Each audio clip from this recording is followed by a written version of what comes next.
ആൻറ്റിയെ ഓ പറഞ്ഞോളൂ. ആ ഇന്ന് ഉച്ചക്ക് ഇത്തിരി വൈകി മീൻ കിട്ടാൻ.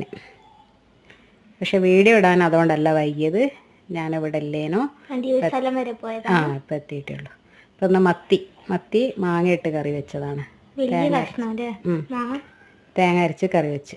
അന്നൂസ് അടുത്ത വീട്ടിലെ മാവും വന്ന് കല്ലെറിഞ്ഞ് വീഴ്ത്തി കൊണ്ടുവന്ന്. ഇത് തക്കാളിക്കറി. പിന്നെ മുരിങ്ങയില തോരനുണ്ടേ. മോരല്ലേ മറ്റേത്? അത് മോര്, ഗ്ലാസ്സിലുള്ളത് മോര്. പിന്നെ ഇവിടുത്തെ കറികളൊക്കെ മൺചട്ടിയിലാണ് കേട്ടോ വെക്കുക. അടുപ്പിൽ വിറകടുപ്പിലാണ് വെക്കുക. അപ്പം നാൾ പാത്രത്തെ പറ്റി കളിയാക്കിയില്ലേ, അപ്പോൾ അന്ന് അത് പെട്ടെന്ന് നേരം വൈകിയപ്പോൾ ഗ്യാസ് മേൽ വെക്കാൻ വേണ്ടിയിട്ട് ആ പാത്രം എടുത്തതേ ഉള്ളൂ. ആ പാത്രം ഒന്നും അങ്ങനെ ഉപയോഗിക്കല്ലോ കേട്ടോ. ഇതാ മൺചട്ടി. ബൈ.